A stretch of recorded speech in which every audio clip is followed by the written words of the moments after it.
अस्सलाम वालेकुम, this is geopolitics with Anila Shahzad. US में प्रेज़िडेंट ट्रंप के आने के बाद बिल्कुल मुतवक्किल था कि बहुत-बहुत बड़े इक़दामात होंगे तहलका अंगेज़ और जिससे पूरी वर्ल्ड के अंदर जो है ना शॉक वेव्स जाएँगे बिकॉज़ ट्रंप की कुछ ऐसी मेंटालिटी है because he is like always saying कि America is the greatest nation, we are the greatest people and I am going to make America great again. So how to make America great again? The same America जिसके अंदर production levels जो है ना वो बहुत नीचे हैं। ज़्यादा जो उनकी रेवेन्यूज़ जनरेट होते हैं, जीडीपी जहाँ जिन सेक्टर्स में से जनरेट होता है वो ज़्यादातर सर्विस के सेक्टर्स हैं। जैसे सर्विसेज सेक्टर्स कौन से होते हैं? हॉस्पिटल्स होते हैं, स्कूल्स होते हैं, होटल्स होते हैं, बैंक्स होते हैं। मैक्सिमम जो रेवेन्यूज़ है ना इस तरह के सेक्टर से निकलते हैं और जो इंडस्ट्रियल सेक्टर्स हैं वो बहुत नीचे चले गए हैं। यूएस के अंदर इंडस्ट्रियल प्रोडक्शन वहाँ पे बहुत कम है और एक जो उनका बहुत बड़ा इंडस्ट्रियल सेक्टर है, आईटी का सेक्टर, वो भी इन बाकी जो सर्विस सेक्टर्स के मुकाबले में काफ़ी नीचे प्रोडक्शन उसकी लेवल है। यानी वो भी दुनिया भर में जो आईटी के बड़े-बड़े कॉम्पिटिटर्स हैं, स्पेशली चाइना, उनके साथ कम्पीट नहीं कर रहा, बल्कि चाइना अपनी जो उसकी जो चीप लेबर कॉस्ट और उसकी जो बहुत तेज़ी से इनोवेशन उसने की है सेक्टर में, उसकी वजह से जो उसकी प्रोडक्शन है आईटी सेक्टर के अंदर वो डबल से भी ज़्यादा है जो उससे जो यूएस में सिलिकॉन वैली से निकल रही है। तो अब ट्रंप की साइकोलॉजी कुछ इस किस्म की लग रही है कि अगर मैं अपने जो ट्रेड पार्टनर्स हैं उनको थ्रेटन करूँगा, उनके ऊपर सैंक्शंस की तलवार उनके गर्दनों पे टाँग दूँगा, तो फिर वो एग्ज़ैक्टली वही करना शुरू कर देंगे जैसा कि मैं चाहता हूँ। यानी टो इन लाइन हो जाएँगे और फ़ौरन जो है ना मेरे साथ बात करने के लिए रज़ामंद हो जाएँगे और जो-जो शराइत मैं रखूँगा और जिस-जिस तरह से मैं यूएस इकॉनमी को बेहतर बनाना चाहता हूँ और इंस्ट्रूमेंट्स जो फाइनेंशियल इंस्ट्रूमेंट्स हैं उनको मैं अच्छी तरह से यूज़ करना चाहता हूँ यूएस के हक में, वैसे-वैसे वो मेरे साथ लाइन अप हो जाएँगे। लेकिन क्या ऐसा वाक़ई में होगा? बिकॉज़ जब आप तो सैंक्शंस लगा देते हो ना, आप तो एक जुमला बोल देते हो, आप तो एक दफ़ा न जैसे कि इस दफ़ा ट्रंप ने आते के साथ ही कनाडा पे 25% sanctions all over everything all goods के ऊपर लगा दिया। इसी तरह मेक्सिको के ऊपर उसने 25% ऑल ओवर द गुड्स वो लगा दिया फुल, यानी ब्लैंकेट जिसको सैंक्शंस कहते हैं या टैरिफ्स कहते हैं। और चाइना के ऊपर एक ब्लैंकेट जो उसने टैरिफ्स लगाए हैं वो 10% के लगा दिए हैं। और जो मेक्सिको और कनाडा के ऊपर टैरिफ्स हैं वो तो एक दिन पहले, आज से 1 दिन या 2 दिन पहले मंडे के दिन ही मॉर्निंग में वो लागू हो गए थे और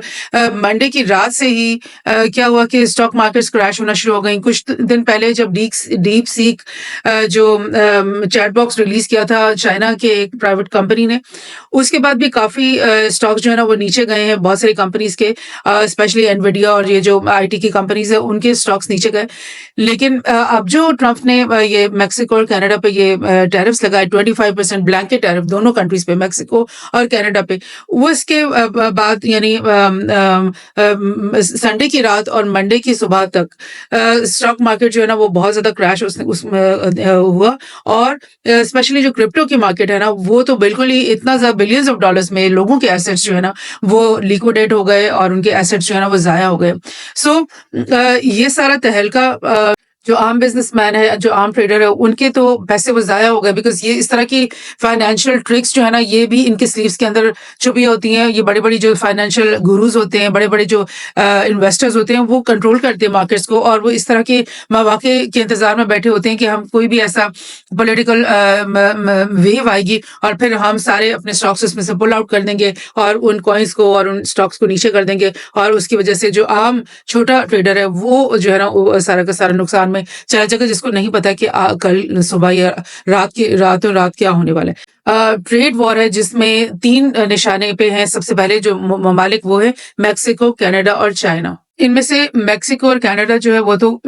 यूएस के फर्स्ट डोर नेबर्स हैं, दोनों इसके साथ बॉर्डर के साथ जुड़े हुए ममालिक हैं और इन दोनों ममालिक के साथ यूएस जो है ना वो उसकी ट्रेड बहुत ज़्यादा इंटीग्रेटेड थी। यानी ना सिर्फ ये कि यूएस जो है वो वहाँ से चीज़ें लेकर आता था, खरीदता था कनाडा से और मेक्सिको से, ऑयल भी वो खरीदते थे। कार के कंपोनेंट्स वहाँ पे बनने शुरू हो गए थे। जो कार की इंडस्ट्री है जो यूएस के अंदर बड़े-बड़े कार के जो जायंट्स हैं वो उनके कंपोनेंट्स जो है ना कनाडा में बनते थे या मेक्सिको में बनते थे, वहाँ से बन करके वो इधर आते थे। फिर मेक्सिको जो है, वहाँ से यूएस के अंदर मैक्सिमम 60% जो है ना वो फूड, वेजिटेबल्स और फ्रेश फूड और जो फ्रूट्स हैं ये सब आते थे। तो इतनी ज़्यादा इंटीग्रेटेड जब होती है दोनों ममालिक जो है वो दोनों पार्टनर्स जो है ना वो एक दूसरे के ऊपर टोटली डिपेंडेंट होते हैं, तो फिर ये पॉसिबल नहीं होता कि आप वन साइडेड आइसोलेटेड सैंक्शंस लगा दो और अगला बंदा जो है ना वो कुछ भी नहीं बोलेगा। ये ट्रम्प की या तो खाम ख्याली थी कि भाई ये जो कनाडा और मेक्सिको है ये तो हमारे खिलाफ कोई भी स्टेप नहीं लेंगे और बस जैसे हम कहेंगे वैसे ही हमारे पीछे लग जाएंगे, या फिर ट्रम्प ने ये एक बहुत बड़ी स्कैम खेला है, एक बहुत बड़ा गेम खेला है ताकि एक दफा फाइनेंशियल मार्केट जो है ना वो डिप में चली जाए, एक्सट्रीम डिप में चली जाए और उसकी वजह से जो बड़े बड़े इन्वेस्टर्स हैं जिनका ताल्लुक होगा यूएस के अंदर ट्रम्प से या उनकी गवर्नमेंट से, वो एक दफा अपने कॉफर्स को भर सकें और उनकी जेब जो है ना एक दफा भर जाए और उसके बाद वो दोबारा से जैसे कि ट्यूसडे मॉर्निंग में ये खबरें आ गई कि बाउंस बैक कर रही है मार्केट, तो ये एक स्कैम भी हो सकता है बिकॉज ट्रम्प खुद एक बहुत बड़ा इन्वेस्टर और एक बहुत बड़ा ट्रेडर है। बहरहाल ट्रम्प ने जो ये ट्रेड वॉर शुरू कर दी है मेक्सिको, कनाडा और चाइना के साथ, इसके अंदर ट्रम्प की तरफ से ये बयान भी आया कि अमेरिकन जो यूएस के जो लोग हैं ना वो उनको फील होगा कि वो पेन में है, मतलब उनको तकलीफ होगी क्योंकि टैरिफ की जो वॉर होती है ना वो एक्चुअली आप कनाडा पे नहीं लगा रहे, आप मेक्सिको पे नहीं लगा रहे, आप चाइना पे नहीं लगा रहे, बल्कि अपने इम्पोर्टर्स के ऊपर लगा रहे होते हो। आप ये कह रहे होते हो कि चाइना अगर 30,000 की एक कार बना रहे हैं ना और आपका इम्पोर्टर जब उसको लेकर आएगा अमेरिकन कंज्यूमर को बेचने के लिए, तो गवर्नमेंट उसके ऊपर 100% अगर टैक्स लगाती है तो फिर वो 30%, 30,000 की जो गाड़ी है वो यूएस कंज्यूमर को 60,000 की पड़ेगी और जो वो 30,000 एक्स्ट्रा वो यूएस कंज्यूमर पे कर रहा होगा वो गवर्नमेंट को एज अ टैक्स गवर्नमेंट के कॉफर्स के अंदर शिफ्ट हो जाएगा। तो क्या होता है कि यूएस की जो गवर्नमेंट है वो अमीर से अमीर होती जाएगी इस काम से और जो अमेरिकन कंज्यूमर है वो गरीब से गरीब होगा बिकॉज उसको डबल अमाउंट पे करनी पड़ती है। चाइना को कोई फर्क नहीं पड़ेगा, चाइना तो वही 30,000 की बेचेगा और वो तो उससे अपनी प्राइस नहीं कम कर रहा, लेकिन इससे क्या होगा कि यूएस के अंदर जो कार जायंट्स है फॉर इंस्टेंस जो कि अभी 50,000 में या 55,000 में अपनी कार बना रहे थे, उनकी गाड़ी जो है ना बिकना शुरू हो जाएगी क्योंकि यूएस कंज्यूमर कहेगा कि मैं 60,000 पे करने के बजाय 50,000 या 55 क्यों ना पे करके फोर्ड की या जनरल मोटर्स की गाड़ी खरीद लेता हूँ। तो इस तरह से यूएस को तो एक शॉर्ट टर्म में एक रिकवरी का मौका मिलेगा ऐसे टैक्स लगाने पे, लेकिन इंटरनेशनल मार्केट में जहां पर ऐसे टैरिफ नहीं लगे हुए दूसरे ममालिक में, वहां तो हर जगह हर मुल्क में यूएस की जो चाइना की जो गाड़ी है वो 30,000 में जा रही होगी और उधर इंटरनेशनल मार्केट में फोर्ड और जनरल की जो 55,000 वाली गाड़ियां हैं वो कम्पीट नहीं कर सकेंगी। यही वजह है कि BYD जो गाड़ी है चाइनीज की इलेक्ट्रिक, वो अब इस वक्त सारी दुनिया में, यूरोप में, इवन यूएस में और अमेरिका में और हर जगह एशिया के अंदर वो बिकनी शुरू हो गई और इसकी मतलब कुछ खबरों के मुताबिक मिलियंस के अंदर उसके ऑर्डर्स बुक हुए हैं और इनको ये रेडी कर रहे हैं। तो ये पेन है जो कि अमेरिकन पीपल फील करेंगे और ये जो टैरिफ की जो गेम है और ये जो ट्रेड वॉर है, ये इसका ब्रांड जो है ना वो उसी कंट्री के ऊपर पड़ता है जो टैरिफ लगा रहा होता है और ये चीज एक्सपीरियंस पहले भी ट्रम्प कर चुका है जब वो पहली दफा उसने ट्रेड वॉर की थी अपने पिछले टेन्योर में, लेकिन गॉड नोस कि अब ये क्या उसके अंदर उसको बेहतरी या चेंज नजर आ रही है जिसके लिए वो अब इसने दोबारा से इसको शुरू किया। एक और न्यूज भी देखते हैं कि tougher US sanctions to curb Russian oil supply to China in India. ये खबर पुरानी है, 20 दिन पुरानी है, जबकि ट्रम्प की इनॉग्रेशन नहीं हुई थी लेकिन पार्लियामेंट का इजलास हो गया था और उस इजलास में काफी सारी चीजें जो है अप्रूव हो गई थी, साइन हो गई थी और उन्हीं में से ये था कि चाइना के ऑयल सप्लाई के ऊपर मजीद नए सैंक्शंस, जो कि पहले भी रशिया के ऊपर बहुत सारे सैंक्शंस यूएस और उसके एलाइज की तरफ से लगे हुए हैं, उसके अंदर मजीद बढ़ावा कर दिया और उन्होंने कहा कि रशिया का जो ऑयल चाइना को सप्लाई हो रहा है और रशिया का जो ऑयल इंडिया को सप्लाई हो रहा है, इस दोनों बातों के ऊपर हम सैंक्शंस लगाएंगे और उसके लिए उन्होंने बहुत सारे लाइक 143 ऑयल टैंकर्स के ऊपर मतलब फर्दन सैंक्शन लगा दी जिन्होंने पिछले कुछ सालों में या पिछले एक साल में 530 मिलियन बैरल्स जो ऑयल रशियन ऑयल है वो इंडिया और चाइना को सप्लाई किया था। और आप सोचें कि मतलब किस तरह से अगर आप एक चीज है ना जो रशिया के और चाइना के बीच में चल रही है, एक चीज है जो रशिया और इंडिया के बीच में चल रही है और वो तीनों कंट्रीज जो है ना वो एक अपने रीजन के बड़े बड़े पावर्स हैं, बड़े बड़े इंपॉर्टेंट कंट्रीज हैं, बड़े पावरफुल हैं, इनके पास बहुत लेवरेज है, बहुत सारी इकोनॉमी के अंदर लेवरेज है, स्ट्रेटेजिक तौर पे इनके पास बहुत ज़्यादा लेवरेज है। तो इन लोगों के मामलात में अब इस तरह से दखल करोगे कि फर्दन लोगों के नामों के ऊपर सैंक्शंस लगाओगे, फर्दन उनकी कंपनीज़ पे सैंक्शंस लगाओगे और फर्दन एक-एक ऑयल टैंकर पे सैंक्शंस लग रही हैं, जिन्होंने ये ऑयल को सप्लाई किया। तो इस तरह से अगर आप करोगे तो ये सारे ममालिक तो समझेंगे ना कि हमें काउंटर कर रहे हो, हमें मतलब टोटली ट्रैप कर रहे हो, हर तरफ से हमारी गर्दन के ऊपर पंजे जो है अपने वो टाइट कर रहे हो। तो फिर डेफिनेटली रशिया, चाइना और इवन इंडिया, जो कि यूएस का स्ट्रेटेजिक पार्टनर बना हुआ है इस वक्त, ये सब सोचेंगे कि यार हम कोई नया वर्ल्ड ऑर्डर निकालते हैं, कोई नया तरीकेकार निकालते हैं, हम क्यों फंसे हुए इस तबदादी किस्म के पंजे के अंदर। सो ये चीजें होंगी और आगे भी ऐसे होगी। Symbolically no more China's evolving policy tool against US sanction. Diplomat ने ये आर्टिकल निकाला है और उन्हें काफी डिटेल्ड आर्टिकल है। इसमें मुझे एक इंटरेस्टिंग ये चीज दिखी है कि सिर्फ अब सिंबॉलिकली या थ्रेट के तौर पे चाइना जो है ना सैंक्शंस की बातें नहीं कर रहा है यूएस के खिलाफ, बल्कि उसने अपने बहुत सारे चीजों के ऊपर सैंक्शंस लगा भी दिए हैं, जैसे कि गलीनियम, जर्मेनियम, ग्रेफाइट और ड्रोन्स जो हैं, जो कि चाइना में बहुत सस्ते बनते हैं। वो ड्रोन्स सिविल यूज के लिए भी ड्रोन्स जो है ना यूएस में खरीदे जाते थे चाइनीज, लेकिन अब उन सबको उसने रोक लिया। और ये जो गलेनियम और जर्मेनियम है, ये रेयर अर्थ मेटल्स हैं जो कि स्पेशली आईटी की इंडस्ट्री में यूज होते हैं। ये सब चाइना के अंदर प्रोड्यूस होते हैं, माइन होते हैं, इनको भी रोक दिया है चाइना ने। इनके ऊपर सैंक्शंस लगा दी कि ये चीजें अब यूएस के अंदर नहीं जाएंगी। और उसके अलावा जो है China doubles down on these restrictions by adding 28 US entities to export control list, banning export of dual use items to these companies। यानी ऐसे आइटम्स जिनका ड्यूअल यूज हो सकता है, सिविल काम में भी, इंडस्ट्री में भी और मिलिट्री में भी यूज हो सकता है, या आईटी में भी यूज हो सकता है। तो ऐसे ड्यूअल यूज चीजें जो बना रही है कंपनीज, उनको एक्सपोर्ट कंट्रोल लिस्ट में डाल दिए कि तुम लोग जो 28 जो है वो एंटिटीज हो, तुम लोग जो जो चीजें बना रहे हो वो तुम लोग यूएस को नहीं बेच सकते। सो टिट फॉर डैट चाइना भी रेडी है उस तरह की बातें करने में जो कि यूएस करता है। और फिर यूएस के जो ये बूस्ट है कि वो आईटी इंडस्ट्री में सबसे आगे है और सबसे ज्यादा रिसर्च बेस्ड है, रिसर्च की बहुत बड़ी बड़ी इंस्टीट्यूशंस है यूएस के अंदर, उसको भी एक धचका दिया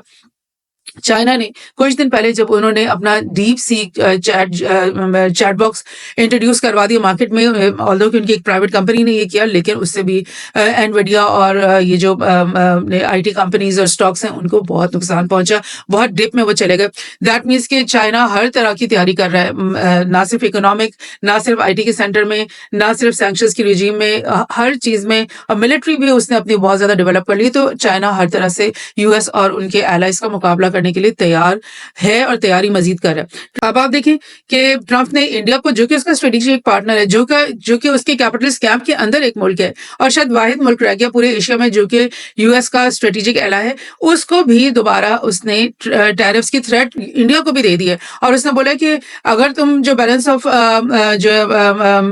मतलब ये पेमेंट है उसको ठीक करने के लिए तुम्हें ये करना पड़ेगा कि तुम यूएस से और ज्यादा वेपन्स खरीदो, वरना क्या होगा कि फिर हम तुम पे भी टैरिफ्स लगाएंगे, क्योंकि अभी तुम्हारे साथ भी हम बैलेंस ऑफ पेमेंट में हम नेगेटिव में हैं और हम जो है ना ये बर्दाश्त नहीं कर सकते। जहां जहां हमें डिफिसिट है, जहां जहां हम बैलेंस ऑफ पेमेंट में नीचे है, जिस मुल्क से, उसके ऊपर हम टैरिफ लगाएंगे। सो इंडिया के ऊपर भी टैरिफ लगेगा। मोदी ने अभी विजिट करना है इंडिया का, यानी ही इज पोजिंग कि मैं यूएस का सबसे अच्छा फ्रेंड हूँ और मैं जा रहा हूँ ट्रंप से मुलाकात करने के लिए। एक तो नेतन्याहू पहुंच गया है यूएस मुलाकात के लिए और मोदी की भी विजिट जो है प्लान है। बल्कि कुछ दिन पहले तो यूएस इंडियन मीडिया कह रहा था कि Modi will be the first president to visit the US, लेकिन उससे के आने से पहले ट्रंप ने कह दिया कि हमसे अब ज्यादा वेपन्स अब तुम्हें खरीदने पड़ेंगे। सो ये भी एक चीज है। आप देखने सैंक्शन रिजीम को किस तरह से फैला रहा है यूएस अपने तमाम फ्रेंड्स। अब यूरोप को भी उसने थ्रेट किया हुआ है कि किसी भी वक्त हम तुम पे भी सैंक्शंस लगाने वाले, बिकॉज तुम्हारे साथ भी हम डिफिसिट में। सो ये सब अगर वो करेगा तो यूएस तो अकेला रह जाएगा, because people will not consider US to be a superpower anymore. People will not consider US to be a friend anymore, an ally anymore. बल्कि they will all be looking for countermeasures, retaliation, sanctions, retaliatory, tariffs against the US. Canada imposes 25% tariffs in trade war with US. ये देखें 2 दिन पहले जब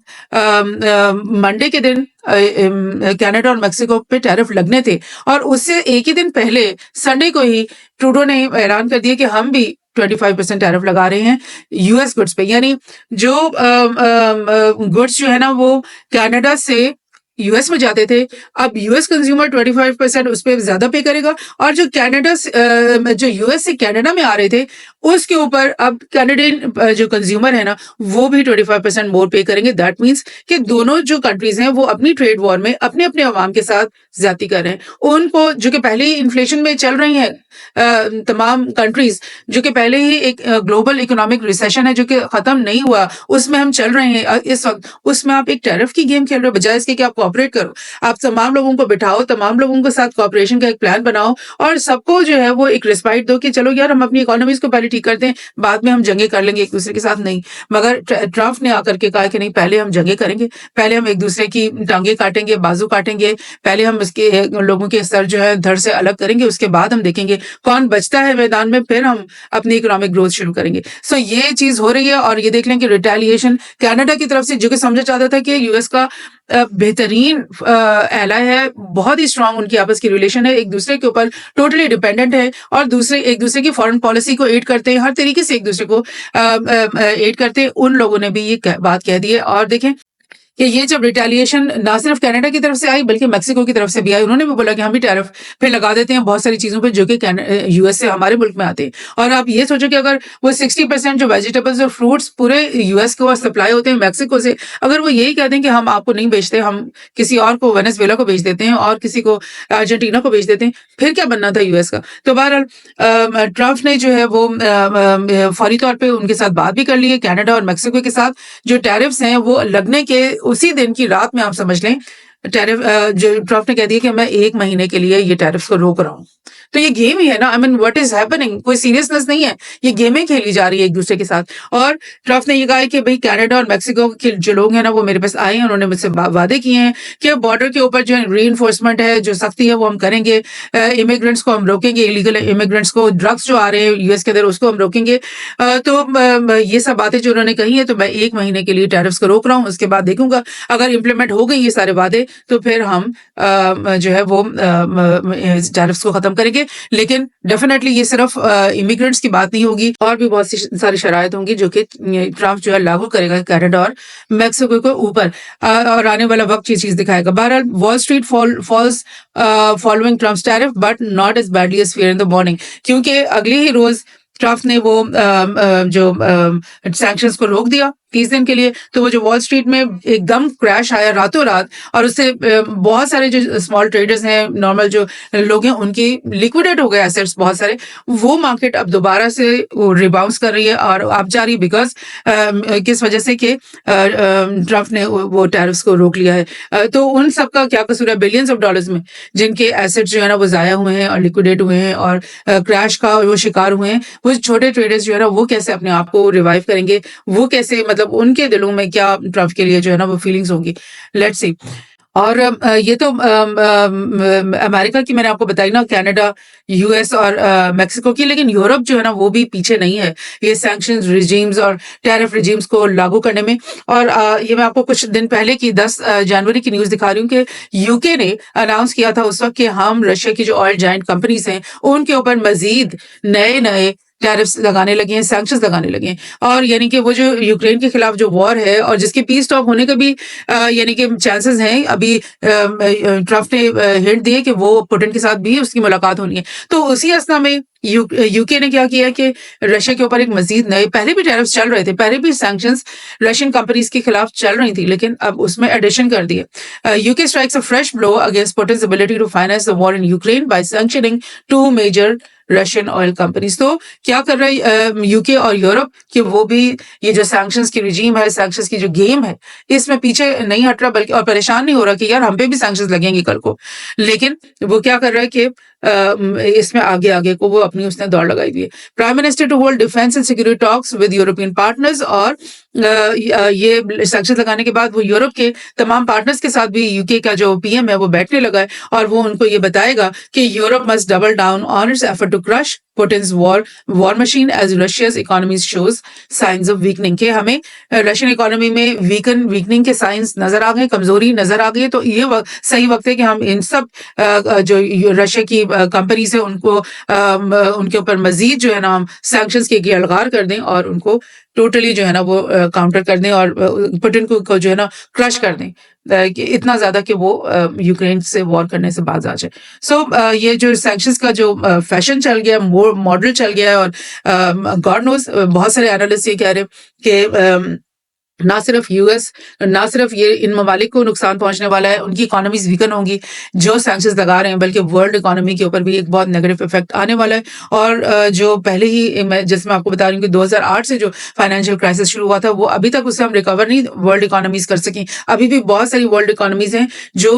minus growth में चल रही हैं या जीरो ग्रोथ पे चल रही हैं या सिर्फ 1% ग्रोथ पे चल रही है और रिवाइवल नहीं हो पा रहा है। तो इसी सारी सिचुएशन में ये जो सैंक्शंस रेजिम का एक नया मतलब यूएस की तरफ से और यूरोप की तरफ से एक मतलब new way to fight wars जो है वो चल पड़ा है। तो उसका अंजाम क्या होने वाला है इंसानियत के लिए आने वाले दिनों में, हफ्तों में और महीनों में हमें इसका पता चलेगा। Thank you.